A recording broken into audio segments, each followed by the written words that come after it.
या auto spare चॅनलवरती आपल्या सगळ्यांचं स्वागत आहे. मित्रांनो, आजचा विषय ना खूप महत्त्वाचा आहे.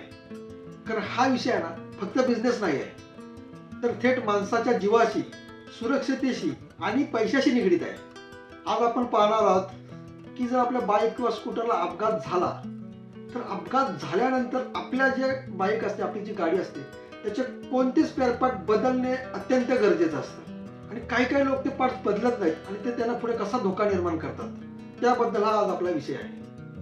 कारण असं होतं बघा, जेव्हा अपघात होतो ना तेव्हा आपण आपल्या गाडीला ना जे केअरफुली येत नाहीत ते नुसतं वरून वरून बघतात की हँडल वाकडं झालंय, वायझर फुटलंय, हेडलाईट तुटले, इंडिकेटर तुटलेत. ते वरचं तेवढंच काम करून घेतात. आतमध्ये नेमकं गाडीला काय डॅमेज झालं असेल याची त्यांना कल्पना सुद्धा नसते. आणि मग 15 ते 20 दिवस गाडी ठीक चालते आणि एक दिवस आहे ना अचानक मोठा प्रॉब्लेम होतो. सगळ्यात आपण आहे ना आपल्या ब्रेक सिस्टम बद्दल बोलूया. अपघात झाल्यावर आपण कधी ब्रेक शू, ब्रेक डिस्क, ब्रेकचे कॅलिपर, ब्रेक लायनर हे सगळं आहे ना ब्रेकच्या निगडीत असणारे हे सगळं तपासणं हे गरजेचं असतं. अनेक वेळा आपल्याला वरून काही दिसत नसतं. कधी कधी ब्रेक लायनर आतून क्रॅक झालेले असतात, त्याची स्प्रिंग आतमध्ये तुटलेली असते. आणि मग काय होतं माहिती काय की जेव्हा आपण गाडी बऱ्याच तरह चालत असतो, फुल स्पीडमध्ये असतो, तेव्हा अचानक टायर जाम होऊ शकतं. तेव्हा काही सेकंदातच मोठा अपघात होतो आणि ह्या आपल्या एकाच चुकीने तो मोठा अपघात झालेला असतो. अपघात झाल्यानंतर चुकी सुधारता येत नाही. अपघात होण्याआधी तुम्हाला ही चुकी सुधारता येते. म्हणून जर तुम्हाला कधी ब्रेक सिस्टम मध्ये शंका येत असेल ना, तर पहिले ब्रेक लायनर चेक करून घ्या. खराब असतील, कट झाला असेल, स्प्रिंग तुटली असेल तर ती लगेच बदलून घ्या. नंतर येतो पुढचे फ्रंट शॉक अब्सर आणि संपूर्ण फोर्क असेंब्ली. अपघातात सगळ्यात पहिला जो आपल्याला फटका बसतो ना गाडीला, तो पुढच्या बाजूलाच असतो, फ्रंट साईडलाच असतो. फोर्क वाकडा होतो, सस्पेन्शन आतून डॅमेज झालेले असतात किंवा ऑइल लीक झालेलं असतं. ह्याच्याकडे लोक दुर्लक्ष करतात कारण ते नजरेने दिसत नसतं. पण एक लक्षात ठेवा, जर आपल्या गाडीचं सस्पेन्शन नीट नसेल तर आपल्या गाडीचा बॅलन्स जाऊ शकतो, आपल्या टायरची ग्रिप कमी होते आणि पुढचा अपघात तुमची वाट पाहत असतो. तर हे अजिबात होऊन देऊ नका. पहिला फोर्क असेंब्ली आउट आहे की नाही हे चेक करा, मेकॅनिकलला सांगा. आता तिसरं महत्त्वाचं म्हणजे चाक आणि टायर. अपघातात रिम थोडी जरी वाकली ना तर तुमच्या गाडीचा हाय स्पीड जेव्हा आपण मारतो ना तेव्हा आपली गाडी थरथरायला सुरुवात होते. आणि जर टायरला कट लागलेला असेल किंवा आतल्या लेअरला डॅमेज झालेला असेल तरी लोक आहे ना बाहेरनं ठीक दिसते म्हणून तसंच चालू ठेवतात. पण लक्षात ठेवा, हा पण एक फार मोठा धोका आहे. म्हणून अपघात झाल्यानंतर टायर आणि आपल्या चाकाची रिम ही पहिली चेक करून घ्या. गरज असेल, आऊट निघत असेल, आऊट असेल तर आऊट काढून घ्या रिमचं. आऊट निघत नसेल तर ती रिप्लेसमेंट करून टाका. त्यानंतर येतो हँडल बार, म्हणजे आपला हँडलची टी प्लेट, ज्याला आपण क्राऊन हँडल पण म्हणतो. Wheel alignment. अनेक वेळा अपघातानंतर लोक म्हणतात हँडलने मला थोडा तिरका झालेला वाटतोय. पण तो तिरका असेल तरी त्यांना ते वाटतं की ठीक आहे, 4-5 दिवस गाडी चालवल्यानंतर त्याची सवय होते माणसाला. मग तो प्रॉब्लेम त्या लोकांना तो वाटतच नाही, कारण नुसतं हँडल नसतो, ती आपली टी प्लेट सुद्धा वाकलेली असते. आणि टी प्लेट वाकली ना तर संपूर्ण तुमच्या बाईकची आहे ना जिओमेट्री पूर्ण बिघडून गेलेली असते. तुम्हाला वाटत असतं की माझी गाडी चालते, बरोबर चालते, पण ती तुमच्या कंट्रोलमध्ये नसते, तुमच्या लक्षात येत नाही. आता थोड्या आतल्या पार्ट्सकडे आपण बघूया. चेसिस घेऊया. हा गाडीचा सगळ्यात महत्त्वाचा भाग. जर चेसीला क्रॅक गेला असेल किंवा ती डॅमेज झाली असेल तर तुम्ही वरच्यावर किती पार्ट बदला, बाहेर फोर्कचं आऊट काढा, काही करा, तरी तुमची गाडी 100% सेफ होतच नाही. अनेक वेळा लोक काय करतात, मग फ्रेम वेल्डिंग करून घेतात, त्याचं आऊट काढून घेतात, पण हे कधीतरी त्यांच्या जीवावर बेतू शकतं. म्हणून जर अपघात मोठा असेल ना तर तुमच्या फ्रेमची, तुमच्या चेसची तपासणी करून पहिली घ्या. आता इलेक्ट्रिकल पार्ट बद्दल बोलूया. अपघातानंतर वायरिंग कट होण्याची सुद्धा शक्यता असते. काय काय सॉकेट सेल होतात. सुरुवातीला फक्त आपल्या गाडीची लाईट बंद होते, नंतर इंडिकेटर बंद होतात, आपल्याला वाटतं एवढंच आहे. मग हळूहळू फ्यूज उडायला लागतात, मग बाईक बंद पडायला सुरुवात होते, सेल्फ काम करत नाही. त्यामुळे अपघात झाल्यानंतर वायरिंग चेक करणं हे सुद्धा कंपल्सरी आहे.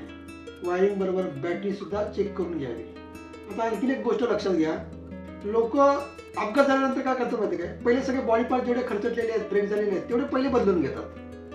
Mudguard, headlight, front fender, panel, ह्या ज्या गोष्टी असतात ना त्या लगेच बदलून मिळतात आणि ते लगेच बदलून घेतात. हे म्हणजे कसं, जरा गाडी दिसायला लगेच परत छान दिसते. हे बदलणं काय चुकीचं नसतं, कारण ते सुद्धा बदलायलाच लागत असतात. पण तेवढंच बदलून तुम्ही जर शांत बसत असाल ना तर तुम्ही चुकी करताय. कारण आतमधल्या जर सेफ्टी खराब असतील तर तुमच्या गाडीला बाहेरचा लुक अजिबात वाचू शकत नाही. आता मी तुम्हाला एक खरोखर वास्तव सांगतो. आज मार्केटमध्ये आहे ना, अपघातानंतर 2 प्रकारचे स्पेअर पार्ट गाडीला लागतात, ओरिजिनल आणि डुप्लिकेट. बाहेरून दोन्ही तुम्हाला एकसारखेच दिसतील, पण आतमधून जमीन आसमानाचा फरक असू शकतो. स्वस्ताच्या नादात जर आपण आपल्या गाडीला चुकीचा पार्ट बसवला तर तो काही दिवसांनी पुन्हा आपल्या गाडीला अपघात घडवू शकतो. म्हणून योग्य ठिकाणाहून योग्य पार्ट परचेस करून आपल्या गाडीला बसवा. लक्षात घ्या, गाडीचा ॲक्सिडेंट झाल्यानंतर गाडी छान दिसावी म्हणून गाडीचं काम करू नका, तर ती खरोखरच सुरक्षित आहे का हे आपल्याला समजायला हवे. हे कळण्यासाठी गाडीचं काम करा की माझी गाडी माझ्यासाठी चालवण्यासाठी सुरक्षित आहे. ह्या सगळ्या गोष्टी आहेत ना, मी AR ऑटो स्पेअर अप करून लोकांना वारंवार सांगत असतो. आमचं AR ऑटो स्पेअर अप आहे ना, अजूनपर्यंत 350 लोकांना ऑटोमोबाईल्सच्या बिझनेसबद्दल, कसं बिझनेस करायचा, किती इन्व्हेस्टमेंटमधनं बिझनेस सुरू करायचा, ह्या सगळ्या गोष्टी वारंवार लोकांना मी याबद्दल माहिती देत असतो. त्यांना संपूर्ण मार्गदर्शन देतो, त्यांना संपूर्ण ट्रेनिंग देतो, त्यांचा व्यवसाय उभा करण्यासाठी मदत करत असतो. इन्शुरन्स क्लेम, अपघातानंतर जर आपल्या गाडीचा इन्शुरन्स असेल आणि जर तुम्ही क्लेम टाकत असाल तर कोणते पार्ट्स कंपल्सरी चेंज दाखवायचे असतात आणि कोणते पार्ट रिपेअर दाखवायचे असतात, हे सगळं तुम्ही जर योग्य पद्धतीने मेकॅनिकलला तुमच्या त्या हाताशी घेऊन जर बरोबर केलात ना, तर तुमच्या गाडीला काही प्रॉब्लेम होत नाही आणि तुम्हाला चुकीचे पार्ट बदलले त्याच्यामुळे तुमचा क्लेम रिजेक्ट होत नाही. योग्य रीतीने योग्य पार्ट बदलावे लागतात, तर तुमचं मेकॅनिक तुम्हाला घेऊन हे करून देऊ शकतो. जर तुम्ही क्लेममध्ये चुकीचे पार्ट दाखवलात किंवा आधीच तुम्ही चुकीच्या प्रकारे स्पेअर पार्ट कमी किमतीचे लावलात तर तुमचा क्लेम आहे ना, रिजेक्ट होण्याचे चान्स वाढतात. त्यामुळे लक्षात ठेवा, इन्शुरन्स आणि स्पेअर पार्ट्स हे नातं दोघांचं एकमेकांशी जोडलेलं असतं. आता हा विषय नुसता ग्राहकांसाठीच नाही आहे, तर गॅरेज मालक आणि स्पेअर पार्ट दुकान चालवणाऱ्यांसाठी सुद्धा ही सुवर्ण संधी आहे. कारण अपघात हे कधी थांबतच नसतात, वारंवार छोटे मोठे अपघात होतच असतात आणि जिथे अपघात आहेत तिथे स्पेअर पार्ट्सला कायम डिमांडच असते. कुणाचे अपघात होऊ नये हीच आपली इच्छा आहे, पण अपघात हे होतच राहणार. कारण ज्या रस्त्यावर गाड्या चालतात ना, काही लोक नियम पाळत नाहीत, नियमबाह्य गाड्या चालवतात, तर हे अपघात हे कधी आपल्या सांगण्यावरून थांबणारी गोष्ट नाही आहे. जर दुकानदारांकडे स्पेअर पार्टवाल्या योग्य स्टॉक ॲक्सिडेंटल आयटम्स जर असतील ना, तर त्यांना बिझनेसची एक चांगली संधी असते. पण इथे पण एक अट आहे, चुकीचा पार्ट, उधारीवर माल आणि नो नॉलेज बिझनेस, तिन्ही गोष्टी एकत्र आल्या की माणूस अडकतो. म्हणूनच आहे ना, अपघातात पार्ट बिझनेसमध्ये उतरताना तुमच्याकडे योग्य ट्रेनिंग पाहिजे, तुमच्याकडे योग्य सप्लायर पाहिजे आणि तुम्हाला योग्य मार्गदर्शन पाहिजे. मित्रांनो, अपघात हा कुणालाच नको हवा असतो, पण एकदा का अपघात झाला तर फक्त बाहेरची बॉडीच नाही तर आतील काही सेफ्टी पार्ट्स असतात ते चेंज करणं हेच आपलं संरक्षण असतं.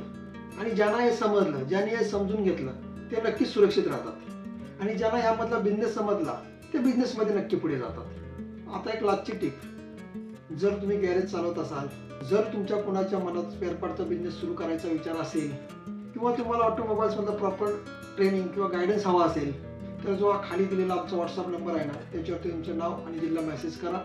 तुम्हाला संपूर्ण माहिती सांगितली जाईल. त्याचा कोणताही चार्ज घेतला जात नाही आपल्याकडे. बिझनेस करताना कोणते स्पेअर पार्ट ठेवायचे, किती इन्व्हेस्टमेंट करायची, कोणता व्यवसाय करायचा, होलसेलमध्ये करायचा की शॉप सुरू करायचं, ह्या सगळ्याचं आहे ना, तुम्हाला 100% मार्गदर्शन आपण करून देतो आणि व्यवस्थित व्यवसाय करायला तुम्हाला प्रॅक्टिकली शिकवलं जातं. आम्ही फक्त नुसतं बोलत नाही, तर तुम्हाला प्रॅक्टिकली मार्केटचा अनुभव सांगतो, तुम्हाला शिकवतो, तुमचा व्यवसाय सुरू करायला, तुमचा व्यवसाय ग्रोथ करायला मदत करतो आणि जे मी हे सांगतो हे माझ्या स्वतःच्या अनुभवावरून सांगत असतो. जर तुम्हाला सुरक्षित गाडी आणि जर तुमचा स्वतःचा सुरक्षित बिझनेस हवा असेल तर आजपासूनच जर हे मला मी जे व्हिडिओमध्ये सांगितलेलं आहे ते करायला सुरुवात करा. तुम्हाला जर हा व्हिडिओ आवडला तर लाईक करा, शेअर करा आणि सबस्क्राईब करायला विसरू नका. धन्यवाद.